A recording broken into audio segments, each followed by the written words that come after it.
Welcome to Conversations with Big Rich. This is an interview-style podcast. These interviewed are all involved in the off-road industry. Being involved, like all of my guests are, is a lifestyle, not just a job. I talk to past, present, and future legends, as well as business owners, employees, media, and land use warriors. Men and women who have found their way into this exciting and addictive lifestyle we call off-road. We discuss their personal history, struggles, successes, and reboots. We dive into what drives them to stay active in off-road. We all hope to shed some light on how to find a path into this world that we live and love and call off-road. This episode of Conversations with Big Rich is brought to you by the Off-Road Motorsports Hall of Fame. The mission of the Hall of Fame is to educate and inspire present and future generations of the off-road community by celebrating the achievements of those who came before. We invite you to help fulfill the mission of the Off-Road Motorsports Hall of Fame. Join, partner, or donate today. Legends live at ormhoff.org. My guest this week is the epitome of the word pioneer. From racing sports cars with the SCCA and being the first woman to compete in motorcycle, road racing, and motocross, then started desert racing and being the only woman to solo and finish the Baja 500. And then to finish the Baja 1000 as well. We're going to get into all that and more with my guest, Mary McGee. Mary, thank you so much for being willing to share your life story with us. Well, I appreciate your asking me. Thank you. It's quite exciting. Absolutely. And I know there's a lot of people out there that are waiting for this interview. So let's get right to it. And where were you born and raised? I was born in Juneau, Alaska. Well, that's a little bit different. It is a little bit different. And I got to live there I lived there with my mother. My parents got divorced shortly after I was born. And I did meet my father when I was 50, and I got to thank my mother. I know that's a little weird, but that's the way it went. I can understand that. I have some friends that would probably say the same thing. That's that's the way life is, you know? Yep. So I have a 9-year-old brother. Okay. And we lived in Juneau with my mother. And then the Navy came along. It seemed that the Japanese were up in the Aleutian Islands. Right. And the Navy came along and said women and children should get out of these coastal cities because the Japanese are right up there. My mother heard this, and she said, "Oh, good." She wanted out. Oh, because my father, who had been friends with the judge, drinking buddies, had him put in the decree that she couldn't take us out of Alaska. Oh, wow. So she got this notice, and she ran to her lawyer, who ran to the judge, everybody running around, went and got 2 tickets on the steamship, first steamship out of Juneau. And of course, they all go to Seattle. So my 9-year-old brother and myself, by ourselves, went to Seattle. Now, my mother had 2 friends on that ship, and we sat at their table and we ate when they ate. So we definitely got the food. Excellent. Yes, but that's actually how we got right out of Juneau. Friends met us in Seattle, took us to their house for a night or 2, then put us on the train to Iowa. My brother was 9, I was 5. We're on the train by ourselves. Every time a conductor changed, they changed conductors. One conductor would say to the other, "There's 2 kids. Watch them." I heard them say that. Well, that's better than it seems like they do nowadays. Oh, it wouldn't happen now. Right. And remember, the Second World War was on, so the blackout curtains were up. But anyway, the train we got off, we went all the way to Harper's Ferry, Iowa. It's on the Mississippi River. And we got there were no people on, it's just a little platform and a mailbag for the train, right? This is a long time ago. And I remember the conductor, he's pulling up his stool, and he's saying, "Are you sure somebody's meeting you here?"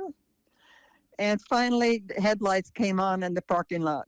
And my grandfather and my aunt had been there for hours waiting for us because the farm was still 20, 30 miles away.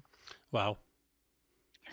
So then we lived on the farm with my grandparents for a while, a year actually, before my mother could get to the States.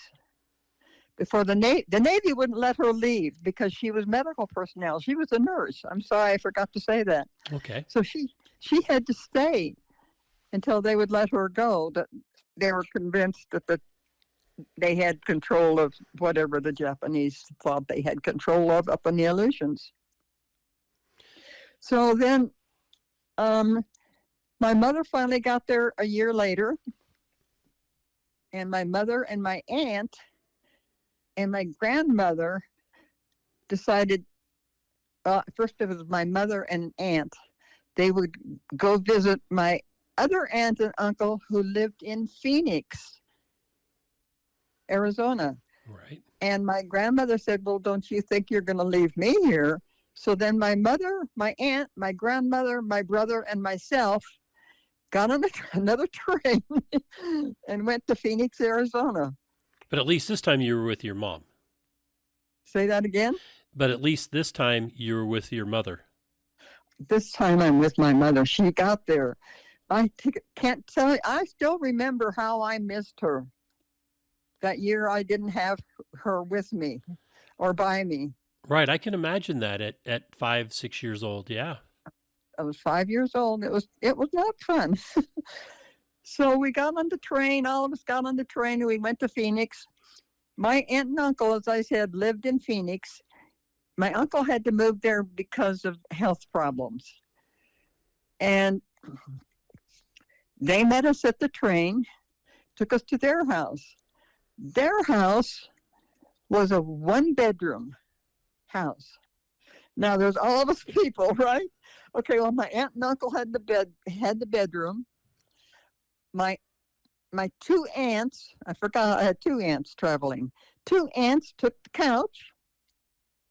My mother and the 4 kids, my aunt and uncle had 2 kids, and then my brother and I. My mother slept with us outside, and the lady next door took my grandmother and let her sleep on the daybed on the porch. Wow. So it all got handled. It was just a little weird. So you started adventuring very early. I didn't know that's what it was. I was scared to death. But that's what it was, adventuring. You're right. You're so right. I never thought of that. Thank you. Yeah.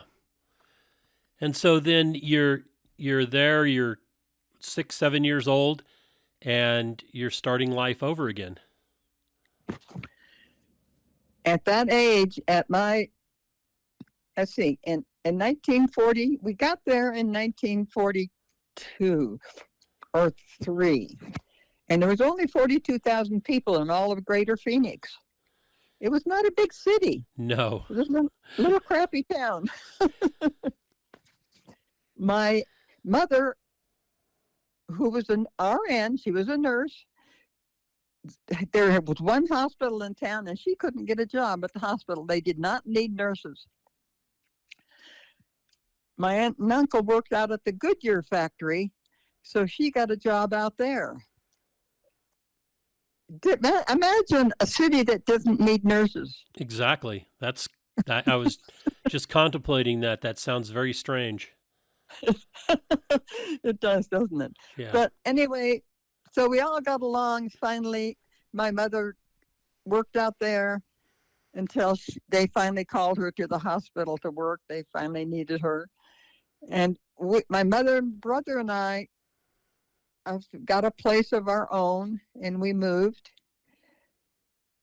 And then she continued to be a nurse. They needed her finally. And she'd had different things. She'd been in surgery, a surgical nurse. They actually needed her. So then it goes along. I went to school naturally. Right. Grade school, high school, got into college, and then I didn't finish at that time.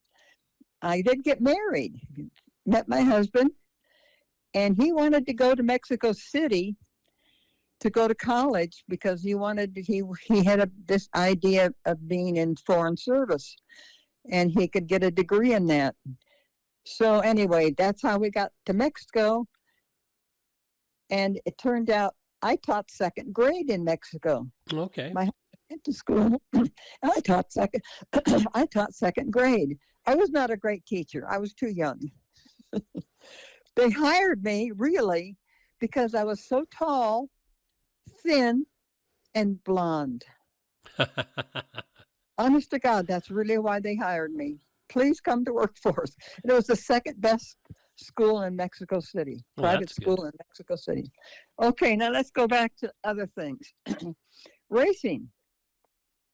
Yes. Okay. I loved racing, by the way. Somehow I got involved with car racing, and it was George Rice. He had a Mercedes-Benz 300 SL, and the first car race in Phoenix, Arizona was held out in Glendale, Arizona. And there's the name of the racetrack, but now it's out of my mind. And he had Dale Moore, who worked on his car, racing it. My husband and I was married now. My husband and I didn't even go out Saturday to practice. All the racers were from California. There were maybe 5 people from Arizona who were racing, but everybody from California came over because it was a new track. Right. What fun! And George Rice, whom we knew, Sunday morning walks up to me and says, "Mary, you want to race my car in the ladies and sedan race?" I said, "Sure." So that's how it all started. And I had to start last because I wasn't there for qualifying on Saturday. But I still won. I spun out and I still won. Wow. Well, goodness sakes, it was a 300 SL Gullwing. If you didn't win, you didn't even have the throttle down. Right? So this was right after you got back from Mexico City?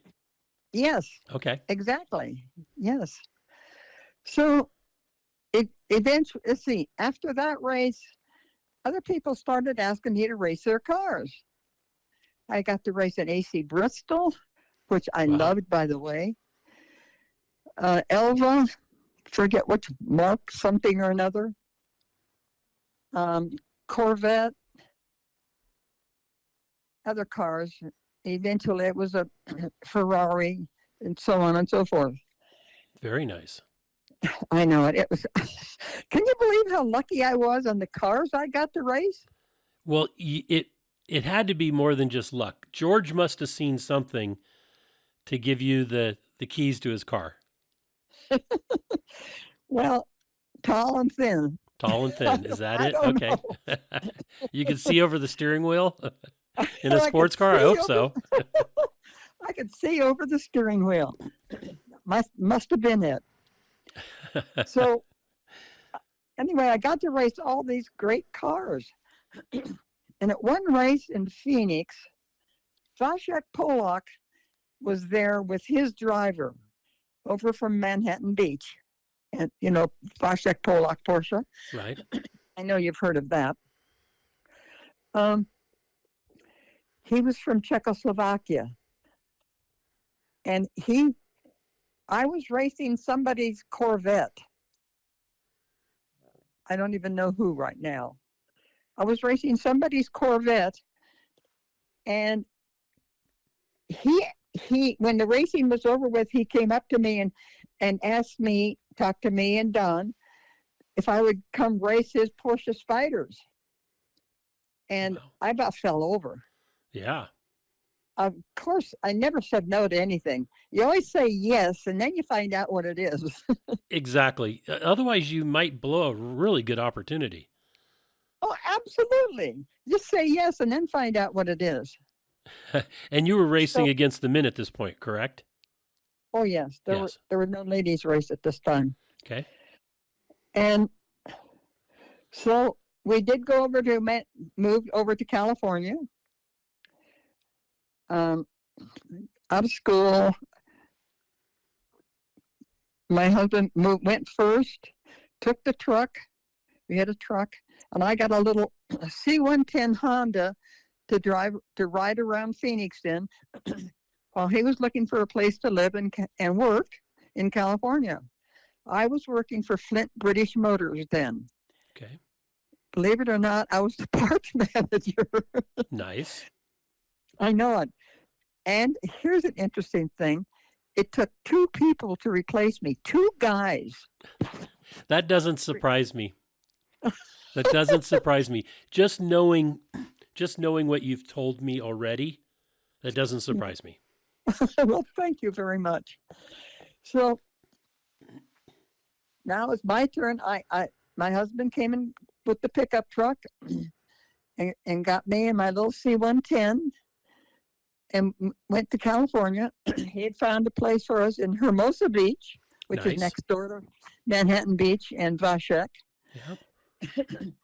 And let's see, he found a job and he needed the C-110 Honda because there was work to go to work. Was a whole lot of construction.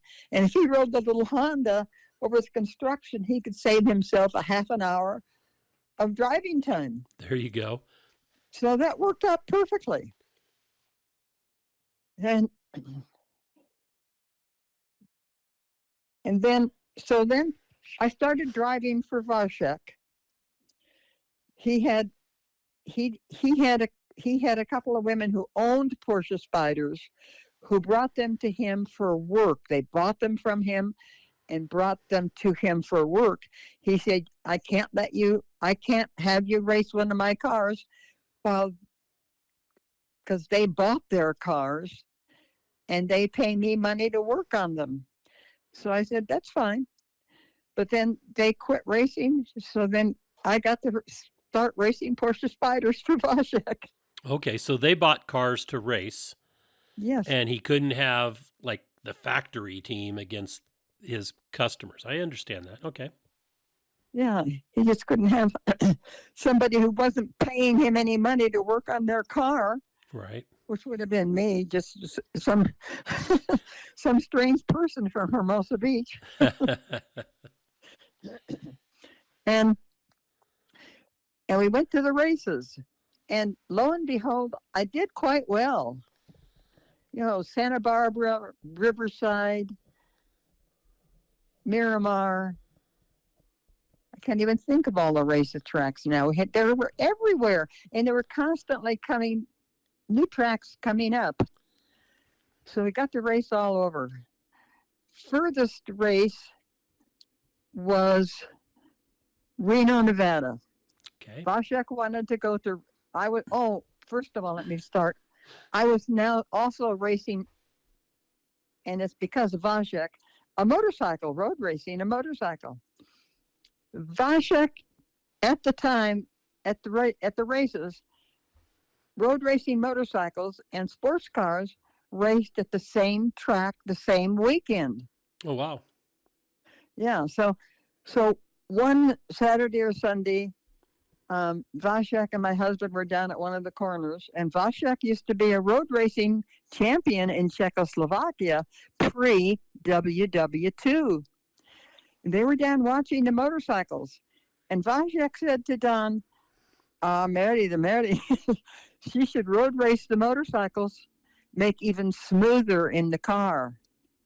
Well, they came back to the pits and gave me this great idea. I said, no way, I'm not racing a motorcycle. What are you, nuts? The only time you said no? The only time I said no. And then my husband said, I could get you a motorcycle. I forgot he worked for Honda Motor Company. And so then I relented and said, okay. And that's how that started. So he got a CB92. And this was a long time ago, as you recall. And I couldn't just, a guy could show up at Tech with his leathers, helmet, and his motorcycle, and he could race if he passed Tech. I had to call Wes Cooley Sr., head of AFM, American Federation of Motorcycles, and see about how I could race. And Wes said, well, we've never had a woman race before. Let me call some of the guys, and I'll get back to you. Okay. A couple hours later, he called me back because I'd gone home to call him.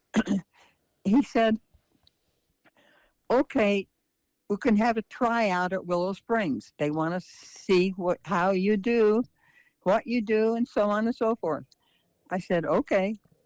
So the first time I got to ride this CB92 was there at Willow Springs at the tryout. First time. First time. But I didn't C110, for goodness sakes.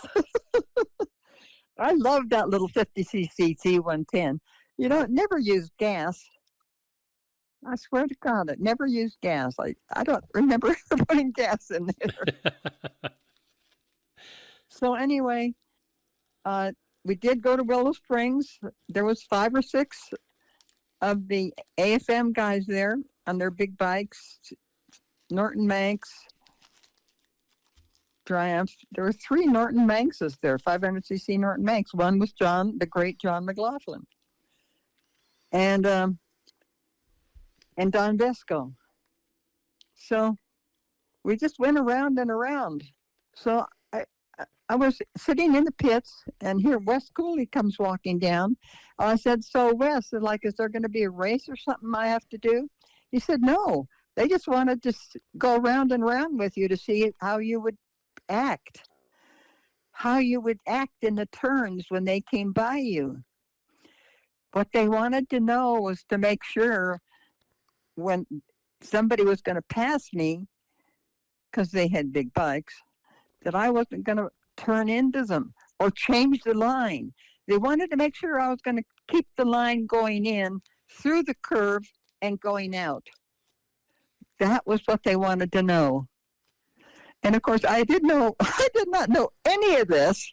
Right. Didn't know anything about it, but it just happened magically anyway. And I think it was from sports car racing. I think that just traveled right over. Right, you understood the approach, the apex, and the exit. Right, because the cars. So, and I didn't move around in a turn on the motorcycle, even though you could. It's so light. So he said, no, I can race the next race. So the next race was Santa Barbara. And that was my first race, 1960. Wow. In Santa Barbara. And there I was. Oh my gosh, did I get the stares. Kind of was scary. And I got a lot of remarks, of course. A couple of good ones, but lots of bad ones. Hope you beat all those bad ones. I was never the best. I was never the fastest, but by golly, I was there. Yes. You know, when no other females were. No, there were no other females yet. And it's interesting that they made you basically take a writing test, even though you didn't know that you were being tested at that point. Mm-hmm. That so that you could race, where a guy could just, buy a bike, buy leathers, and come out and race. Exactly so. Show up at Tech and then go race. But it was the way it was for women then. I didn't even think anything about it. Women couldn't have a credit card in their name. They couldn't have anything in their own name. It had to be husband's, father, or lawyer. So many people forget that at the time. What do you mean we couldn't have a credit card in our name? Or I didn't know that. That's right. No, we couldn't have anything in our name, not even a damn credit card. And I tell you what, the first outfit to give me a credit card was Chevron. Now, I no longer have that credit card, but I tell you what, I remain true to Chevron just because of that in my heart. I'd go to a Chevron station for gas. Well, I don't blame you for that for a number of reasons. First of all, I think they have the best fuel, or they're most consistent from station to station. Mm. I never seem to get any contaminants in Chevron gas. Oh, and I cool. get better gas mileage with Chevron than I do with anything else. So I can understand that. But being true to them for giving you that credit card, I can understand that. Yep, that's why I did it. And I go to Carson City to get Chevron because there's no Chevron station here in Gardnerville anymore. Right. So if I go to Carson City, I fill up in Carson City. There is a Chevron station. Perfect. Yeah, that's what I say. Not perfect, but that's just the way it was. Close enough. Yes. Yeah. And women didn't complain about any of that yet. There was no women's movement. No marching, no thinking about women being equal to men. Right, that didn't start until the mid-'60s. Mid-'60s it started, very slowly. Yes. And I was, in my lifetime, I was one of the marchers for women's rights. Definitely. Well, that's good. Oh yeah, for sure. I always tease my mom about being a bra burner. Oh, good for her. Yeah, she was too. She was in the San Francisco Bay Area. She wasn't a racer or anything, but she, with her employment and that kind of stuff, she was always out front. Good for her. Yeah. There were many of us, but not enough to really make a difference for a long time. I mean, we made handmade signs, stood on street corners and busy intersections, and waved our cardboard signs that we made for women's rights. And anyway, it did happen, and I'm happy to have been a little bit of a part of it. That's great. That's yeah. Great. So in those early years of road racing, whether it was motorcycles or cars, what was your favorite track?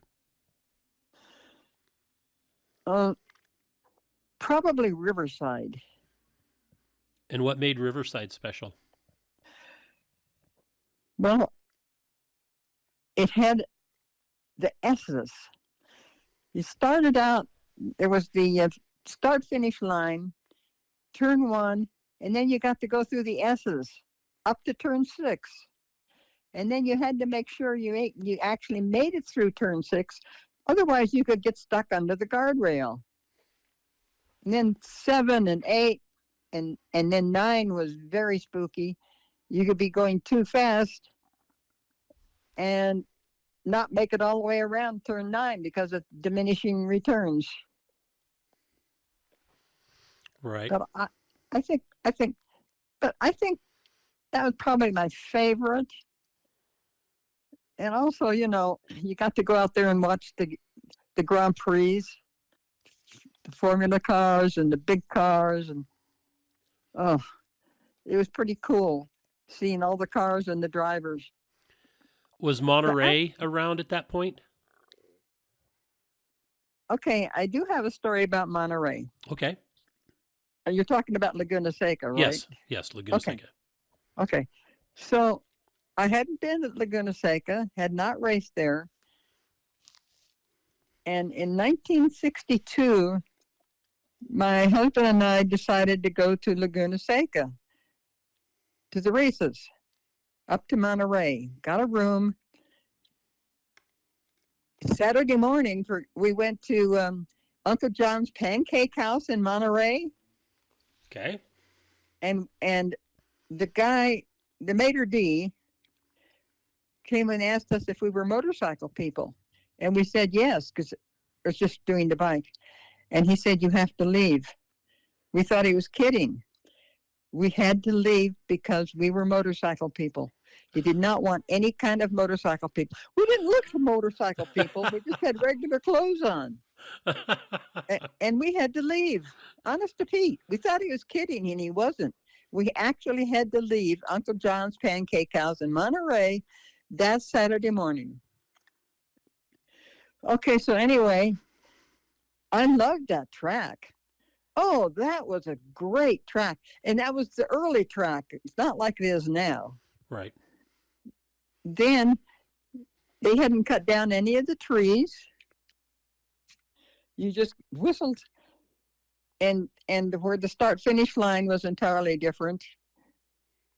So they hadn't cut any of the trees. So when you went, I think it was turn 5 to turn 6, it was up high. You got to just wind your way through the trees.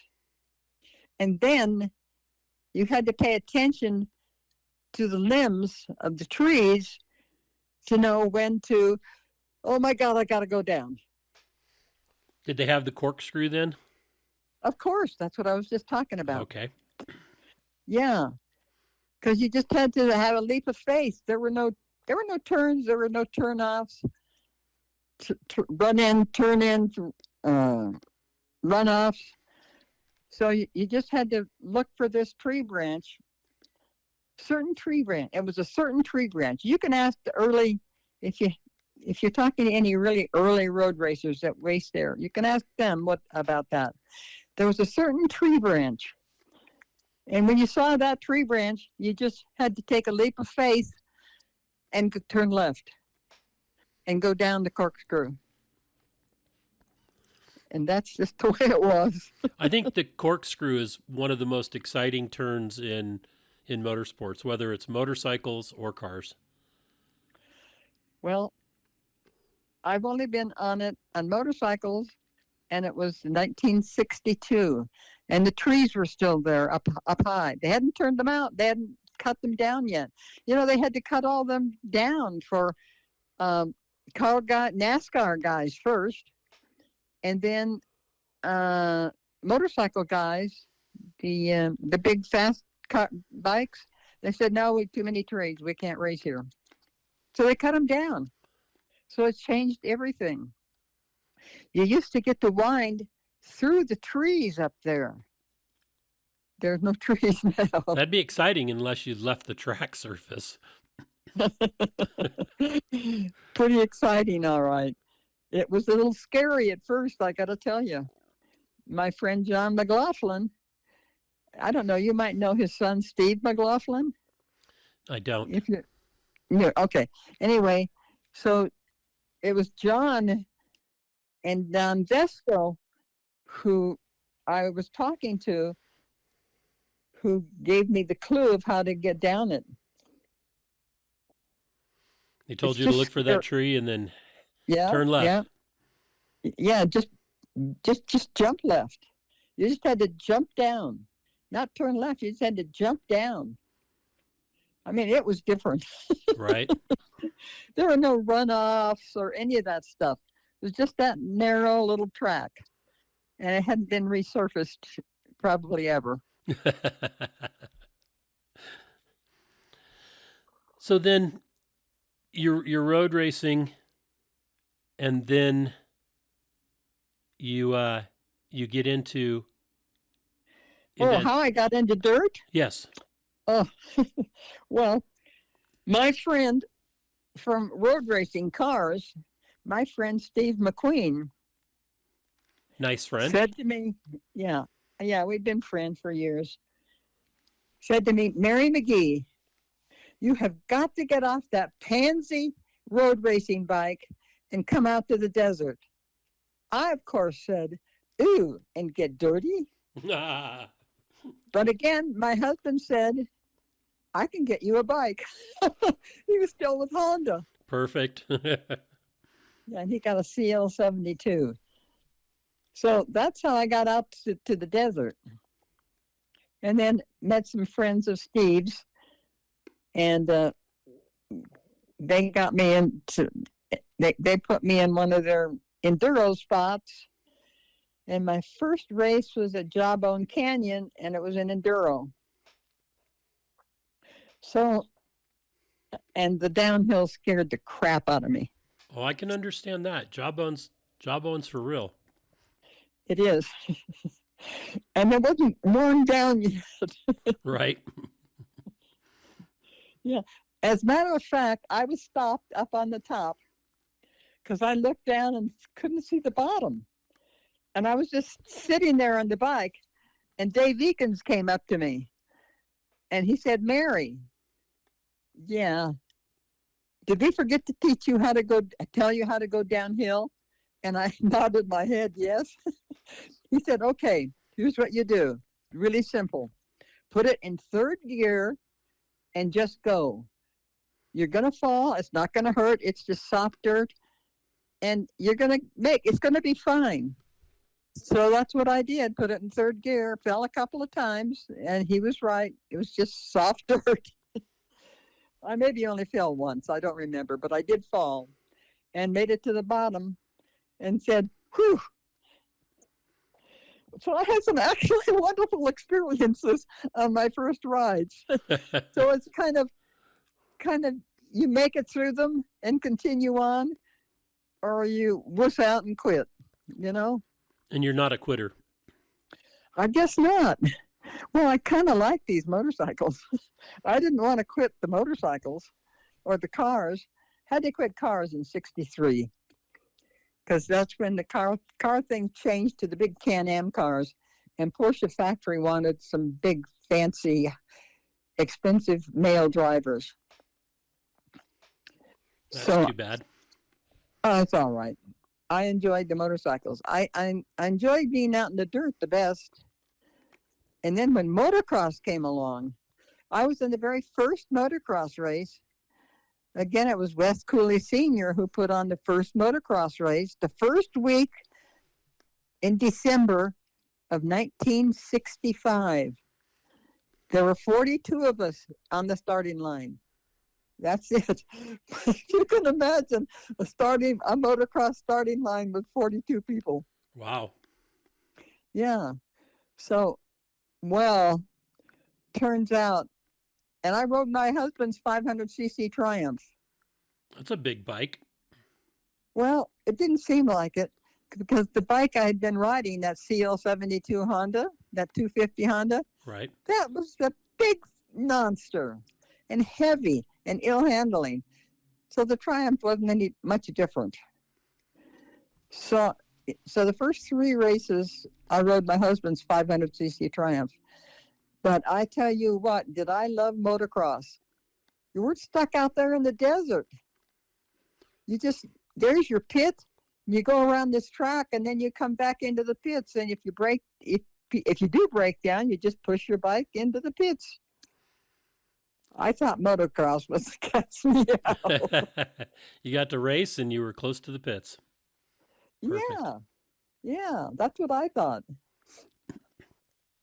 And how long did you race motocross for? Oh, I raced motocross. How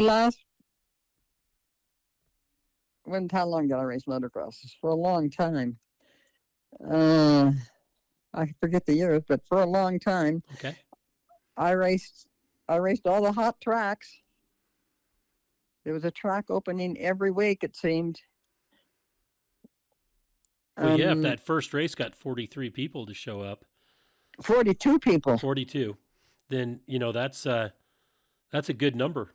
Yeah. That was out at Castaic Junction. Okay. And then they later dropped the junction part, just Castaic. That was the racetrack. And then the next race was at Forest Ranch. And then the third race was back at Castaic. And then, I don't know, it just jumped. There was a racetrack opening, it seemed like, every week for motocross. And anytime there was a motocross race, my husband and I went. he didn't race, but he liked me racing. I don't know why. And then he was a mechanic, so he took care of the bikes. Best of both worlds. He liked watching you race. He liked working on the bikes, and you liked riding the bikes. Absolutely. Absolutely. It was great. And then I'm trying to think. I think we moved to Idaho, and I was racing motocross up there in the Pacific Northwest. So I left Idaho. Things changed in our world, so I left Idaho in 75, and my son and I moved back down to Southern California.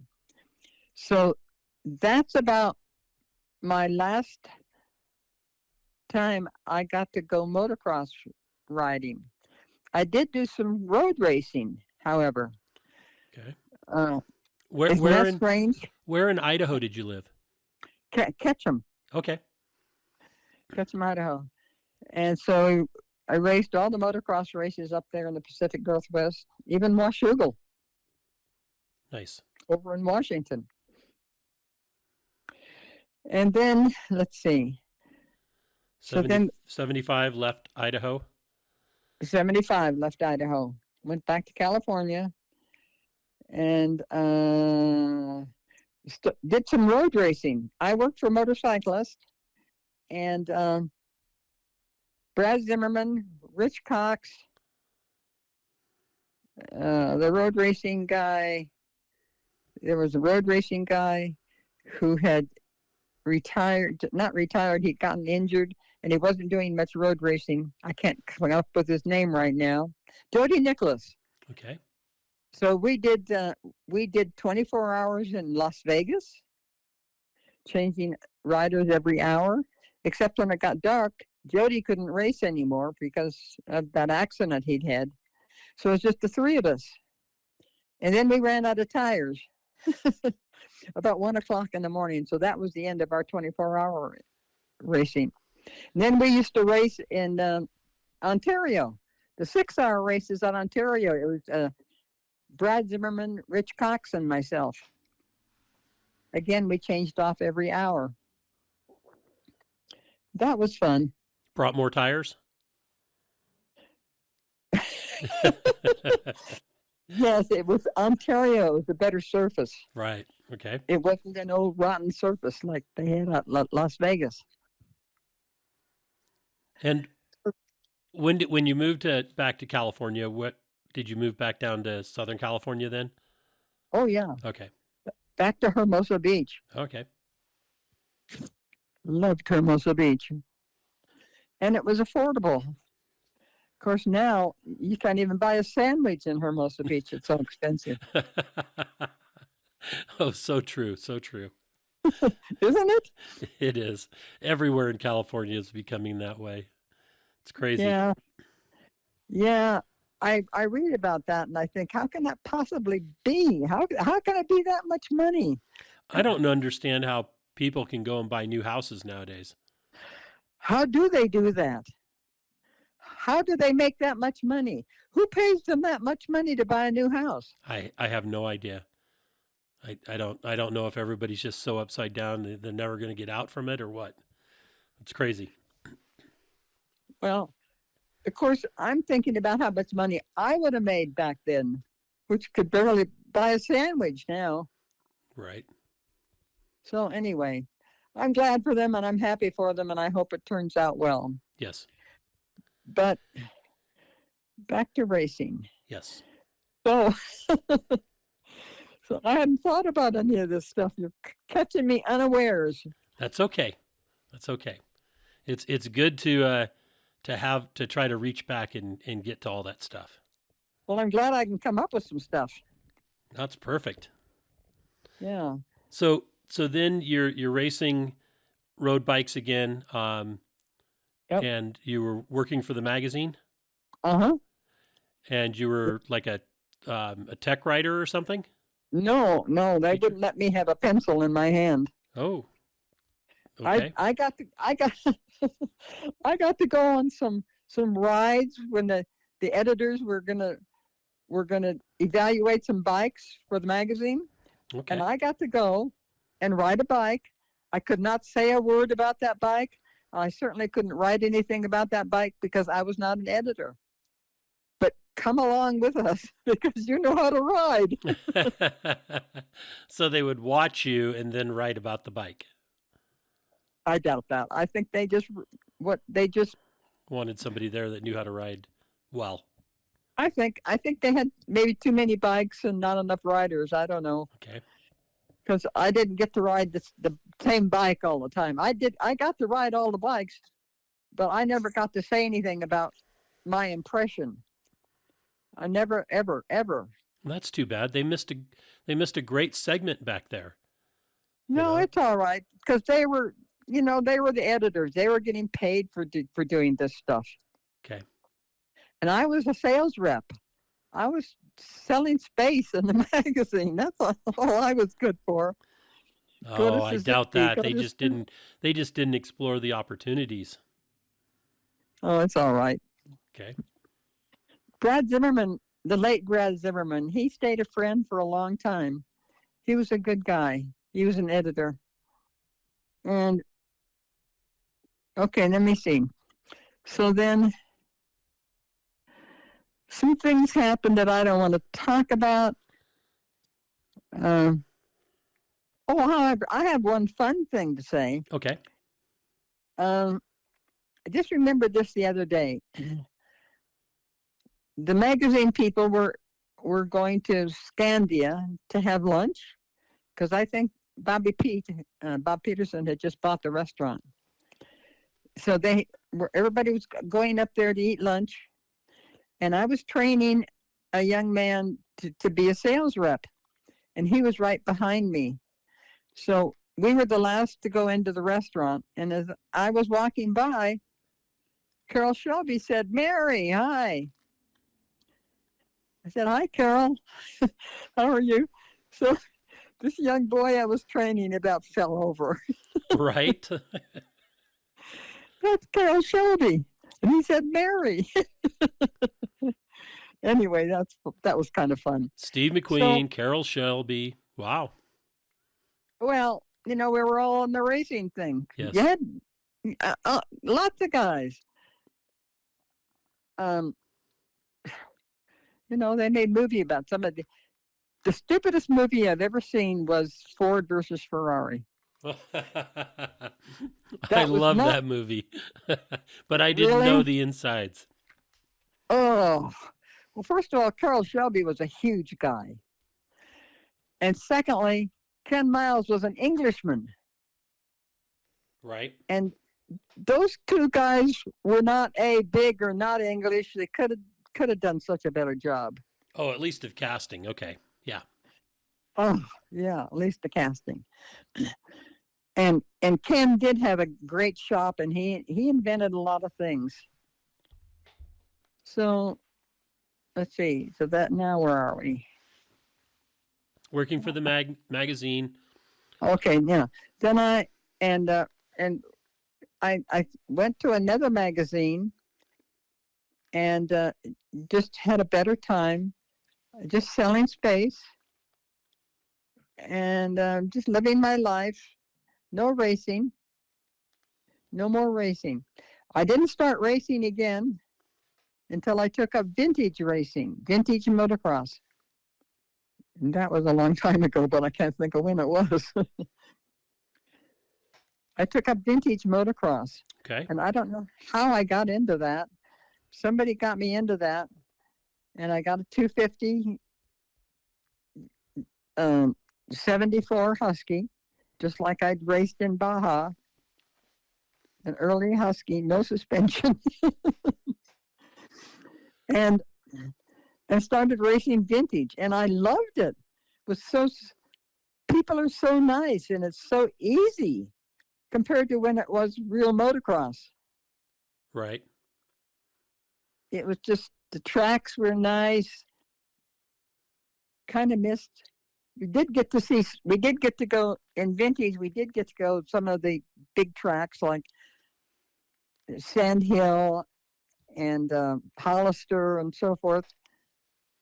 But mostly they were built for vintage bikes. And it was great fun, just great fun. I raced vintage for many years. Let's see, I'm trying to think of when I stopped. I think it was 2012 or 2013. Wow. Yeah. And that's because I had to take my bike into the shop. It was finally done. And he had to take it apart and the gearbox apart and this apart. And it takes months. So I never got back to racing. If he'd have finished the bike, I probably would have gone to the next race, vintage race. Wow. So it all worked out okay. So let's talk about Baja. Oh yeah, and Baja. Getting the chance to race down there and your impressions of racing in the wilds of Baja. Oh, I love Baja.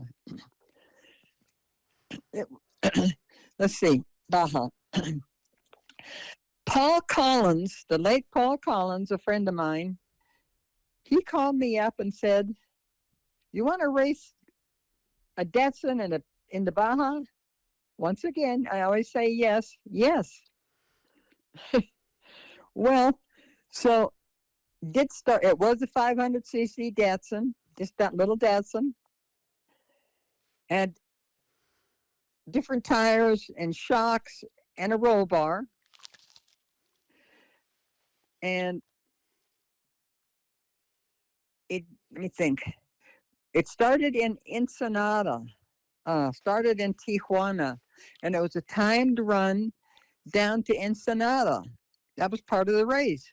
Right. And then it started the next day out of Ensenada. Now, during the pre-run, during the practice, Toyota lent because Datsun never made convertibles, and Toyota didn't make. Datsun didn't make four-wheel drive, and Toyota didn't make convertibles. Right. So it was a Toyota Land Cruiser that we pre-ran in, and we out of San Ignacio, down the road from San Ignacio on the way on the trail, we ran into Berquist and Preston, Larry Berquist, Gary Preston, and they were going to turn right and go this way, which would have put them into the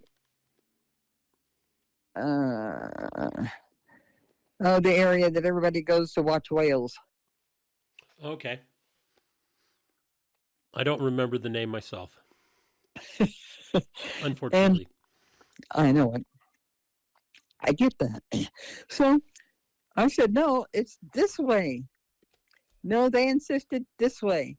And I said, we better follow those motorcycles, because if they get caught in the swampland, they can't get out. So pretty soon they stopped. This doesn't seem to be the right way. No, it's this way, I said. So we went back, and then there was this. The reason they didn't want us to go out of San Ignacio was because of the water. You couldn't cross there were two big trucks there. They couldn't get across either. There was too much water. So the two motorcyclists, I suggested that two guys carry one motorcycle and walk through the water and get it over to the other side. Start it, dry it out, and come back and get the other motorcycle. So that's what happened. They came back and got the other motorcycle, got that all handled, came back to help us get the car across. The Land Cruiser. Well, that was a horse of a different color, but they all pushed. I drove. That's better. Pushing in the water, honest to God. So we did make it. Climbed up that muddy hill and we got there. So then continuing on via Constitucion and on and on and on, get to the pavement and get down to La Paz. And it was beautiful down there then. And at the hotel, that was real silver. And the silverware, Wow. it was real silver. Believe it. So anyway, loved it. The weather, of course, is perfect. And I don't remember how or why really got back to California. Was there a plane or somebody picked me up? I don't remember that. I don't remember how I got back.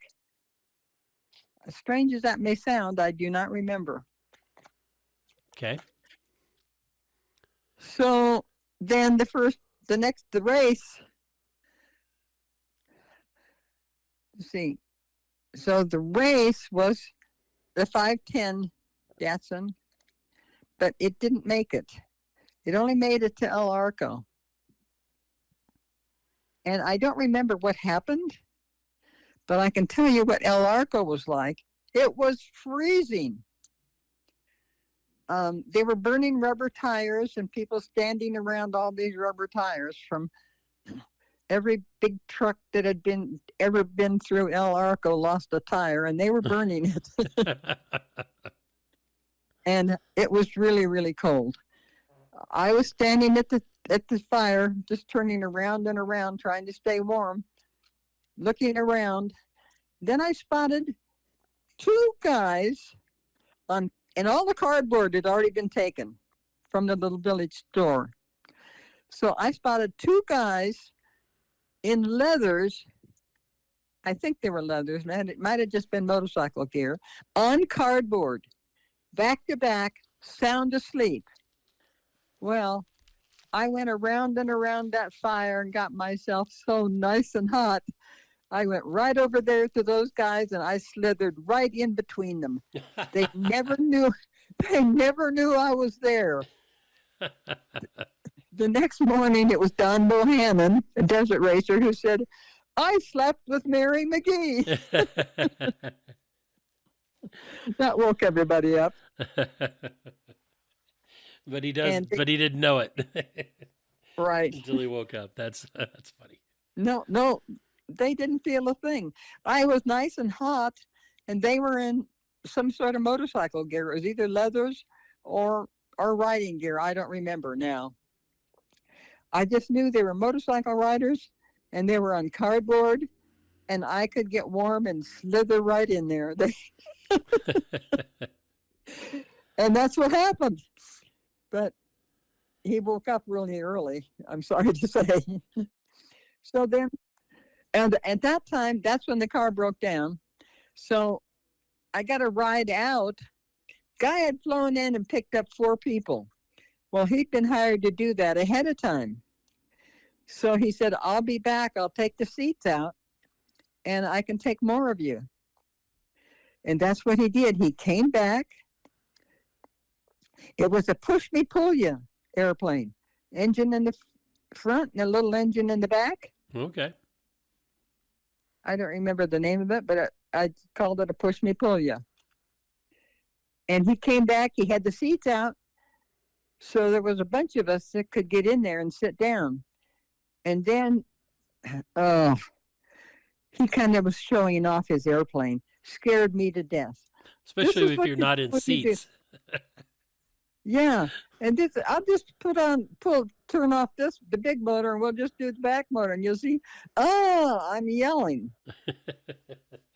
I'm not that fond of airplanes. Right. And it was scary. Anyway, he got us down there and it was all safe. Now, I do not remember how I got back. Somebody must have brought me back. I don't remember. But anyway, I got back. And then I got somehow, what was the next race I did in Baja? So did you race motorcycles in Baja? Oh, yes. Okay. That took a couple of years. I was racing motocross, remember? Right. Okay. And Ralph DeBleen called me up. You know who Ralph DeBleen is? Heard the name, yes. In the world of motocross. He was world champion for a couple, 3-4 years. Okay. He worked for Husky West down in San Diego area. So he called up and he said, Mary, anyway, I was to race a 250 Husky in the 500. Okay, sounds good.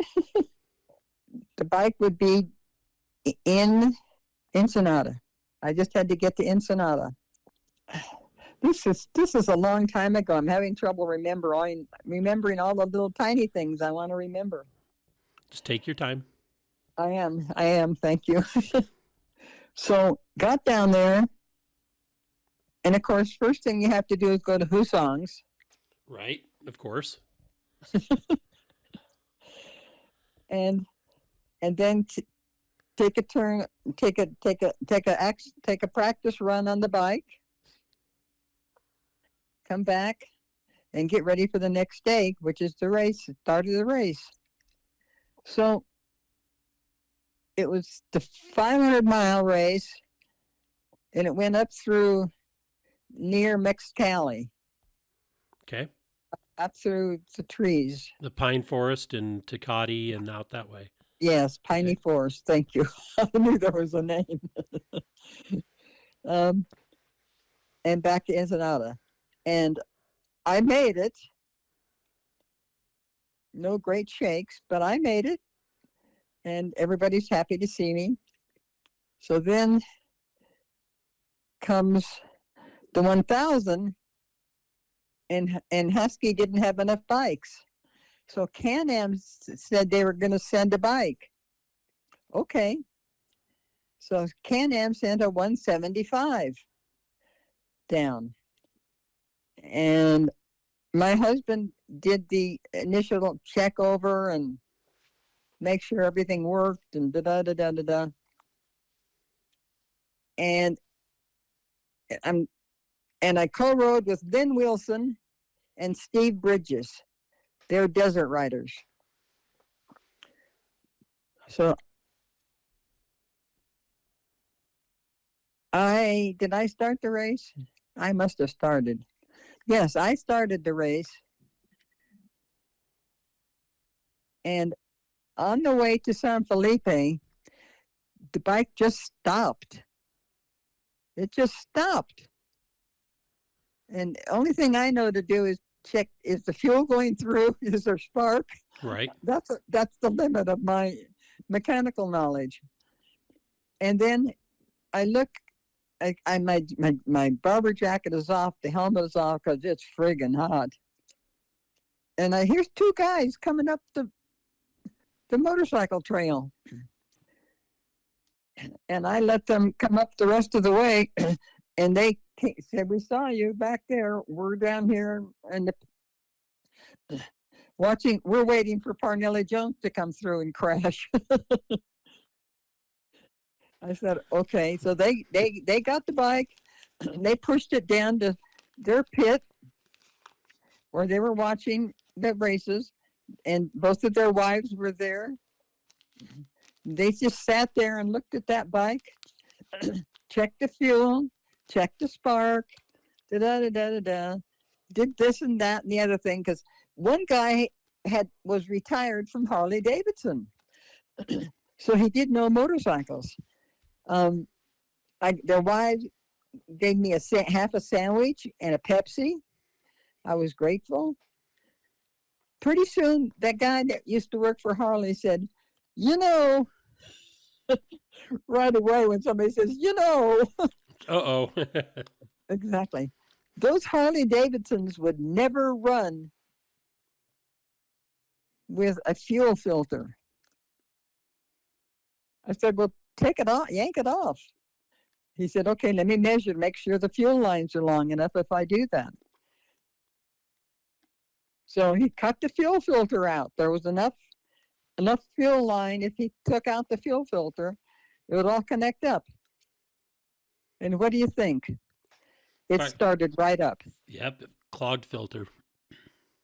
A fuel filter. Those Harleys had never run with a fuel filter. Took that off, and that Can-Am ran. 175 Can-Am. So I finally got it. Oh, and the Can-Am also came with these huge, huge, non-leak proof, no rock can penetrate this tire Bridgestones. So I get up to the Three Sisters. I'm up to the Three Sisters, bebopping along, and it's. Have you ever been across the Three Sisters years ago? Yep. Okay, well, years ago when they were brand new, those puppies were sharp. Now it's like a freeway. Smooth as glass. But it used to be rough and tough. And I got a flat rear tire. Well, there's no way I can change a tire. So I just kept riding with a flat rear tire until I got down to the pit. And it was the Husky pits. They were pitting. So they took the tire out, put a new tire, took the tube out, put a new tube in, pinched it, took it out, repaired the tube that they took out, put that back in, it worked, and off I went. Got to finish the race? I got it down to the next rider. My husband was sitting and waiting. It was Steve Bridges, and my husband was waiting with him, and he said, I don't think she's coming. We better just leave, because they were in the middle of nowhere. We did it by mileage, just mileage for the three riders. Right. So my husband said, she's going to be here. Just wait. Steve remembered saying, I don't think so. And my husband said, oh, yeah, she's going to be here. And there I show up. So that was pretty interesting, I thought. Absolutely. And then they got down to Civilization. Steve got down to Civilization, and then Lynn Wilson was there, so she took it in to the finish. Very good. Excellent. Yeah. But I loved riding motorcycles. I liked the Husky the best. And it was Ralph who called me and told me that I was going to ride the 500 solo. Okay. What'd you think of that? I said, I can't do that. He said, yeah, man, you can do this. You're going to do this.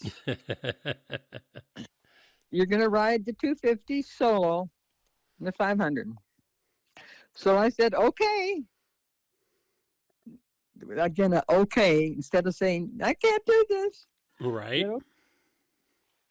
And so I did. They were Kernut shocks. I'll never forget this. And one of them broke before I ever got to the first road crossing and sent me into a cactus. Ouch. Yeah. Exactly. Thank you. And my husband was at the road crossing, but he didn't have shocks or sprockets or wheels and tires. He just had tires. He had wheels and tires. That's it. So he gave me a Pepsi. He said, you got to go down to Camelou. That's where the first pit stop was. Klaus Nielsen was there. So I got on the bike, fell a couple more times when the shock just went poop and into cactus. Thank you to your cactus for stopping me. And got down to Camelou, and they couldn't understand what I'd done to their rear wheel. So they replaced the sprocket, the wheel, the chain, just everything. And I had a Pepsi and half a sandwich and got on my way. And that started my solo run. Nice way to start. Nice and smooth. Wasn't it? Nice and smooth. Exactly. But you didn't quit. No, you don't quit. You just never quit. I don't know how I ever learned that lesson, but you just don't ever quit. I think it must have been from my mother and the relatives. Things were not easy, but they never quit. You just keep going. It's not that way nowadays. I noticed that people give up too easy. I think so. If they don't feel they can win, it's not about finish. If they can't win, then they quit. Do you know who just quit the presidential race? DeSantis. Oh, did he? Quit because he said, I can see that Trump is going to win, so I'm quitting. Wow. The same thing, same sort of thing. Once you start something, you should see it through to the end, however it goes. Right. Make your mark as best you can. Yeah, exactly. I never had to push a bike in. I had to push it for a few miles, or a few feet or whatever, but never, I always just got to ride in. I never quit. You never quit, honest to Pete. People have asked me, well, did you quit? Well, of course not. Right. Why would you? So I'm very proud of the fact that I rode that 500-mile race on a solo. I was the first person to do that. Not just first woman, but first person. Oh, I didn't realize it was first person. Excellent. I was the first person. Yep. Not just the first woman. I was the first person. Then guys started doing it because I had done it. Right. They had to prove that they could. I guess so. Well, she can do it. I can do it. Because she's just this tall, skinny thing. So in 2018, you were inducted into the AMA Hall of Fame. Yes, I was. How was that? Oh, it was marvelous. I had a great reception. People liked my talk. I think it's on YouTube? Yeah. One of those TV things. I'll have to look up YouTube. I'm sure it's on YouTube. It's YouTube or not Google or something. Okay. Yeah, because Google has this big thing on me. I don't know why. But because you're a pioneer. Pioneer. I gotta get used to that.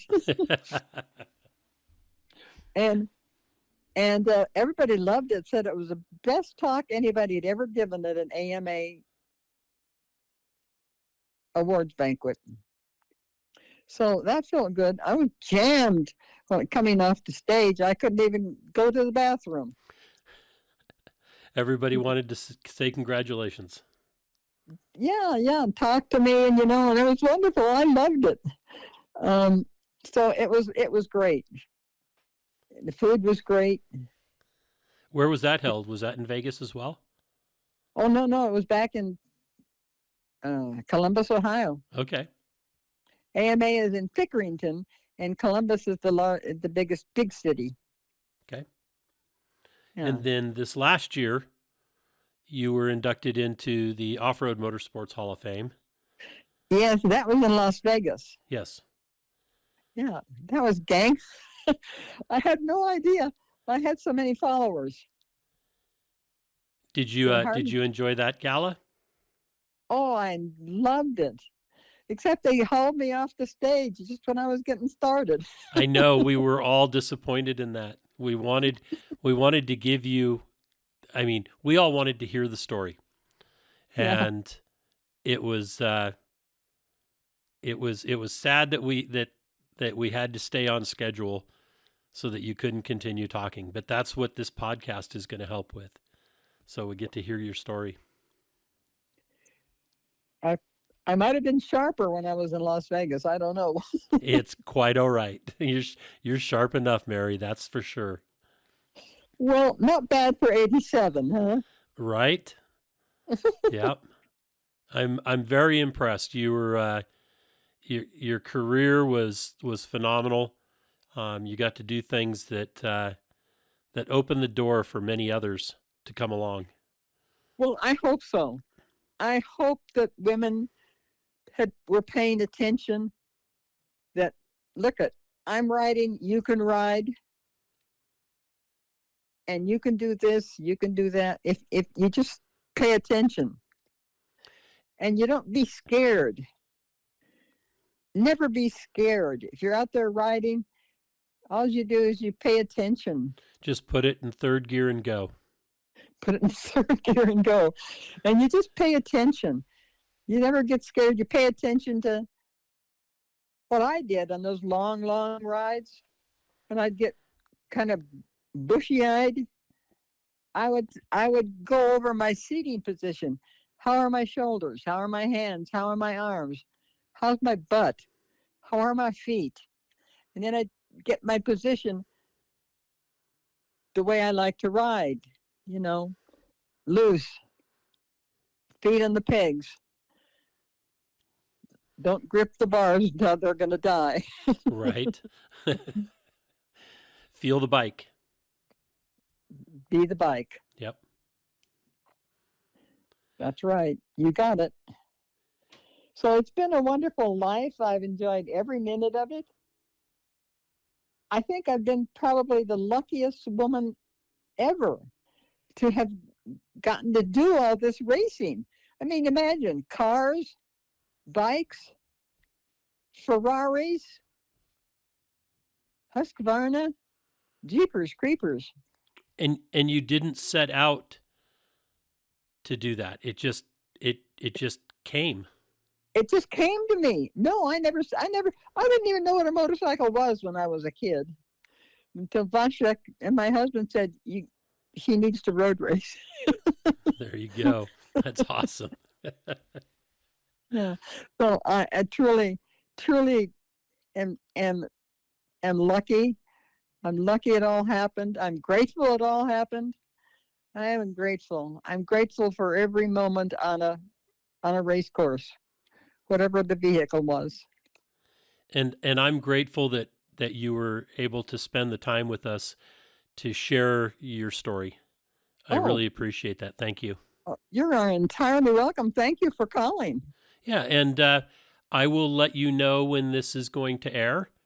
Okay. And I want to say, Mary, thank you so much, and I hope I get to see you at this year's gala, if you're able to make it, and enjoy the next group going into the Hall of Fame. And I hope to get to meet you in person. Well, thank you very much. I hope so too. You take care. All right, Mary. You too, and have a great day. Thank you very much. Okay. Bye-bye. Thanks again. All right. Bye-bye. Well, that's another episode of Conversations with Big Rich. I'd like to thank you all for listening. If you could do us a favor and leave us a review on any podcast service that you happen to be listening on, or send us an email or a text message or a Facebook message, and let me know any ideas that you have, or if there's anybody that you have that you think would be a great guest, please forward the contact information to me so that we can try to get them on. And always remember, live life to the fullest. Enjoying life is a must. Follow your dreams and live life with all the gusto you can. Thank you.